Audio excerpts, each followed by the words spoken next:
How's she going, eh? Alright, we're going to put this battleship on. And I think all of us don't like leaky battleships. Unless you're Ukrainian Tavorish, then you'll probably say something like this. Ruski battleship, go fuck yourself. But we're not Ukrainian soldiers right now, so this is how we're going to do it.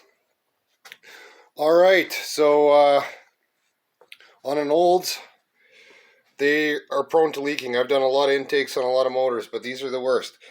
So you want to really get in those corners and with your caulking, like push it in there, because the head overlaps the head gasket and it will leak in between the head and the china wall. So you want to make sure all those corners are in.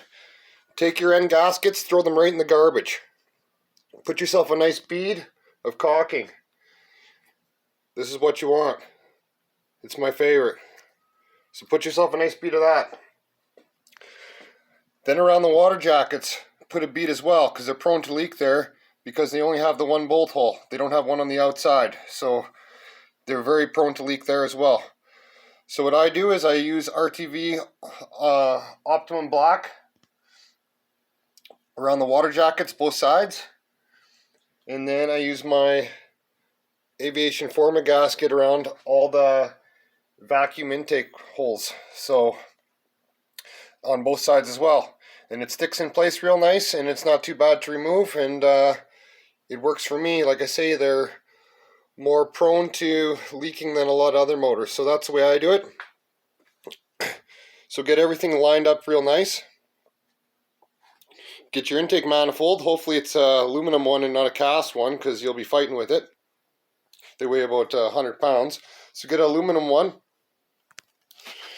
Put your fingers through there like you're grabbing her like a six-pack and finger blaster, and pick her up from the middle and drop her on. So just give me a sec.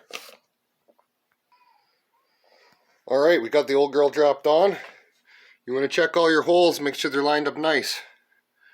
If they're not lined up, I've said it 100 times before, get yourself a welding rod and move your gaskets around.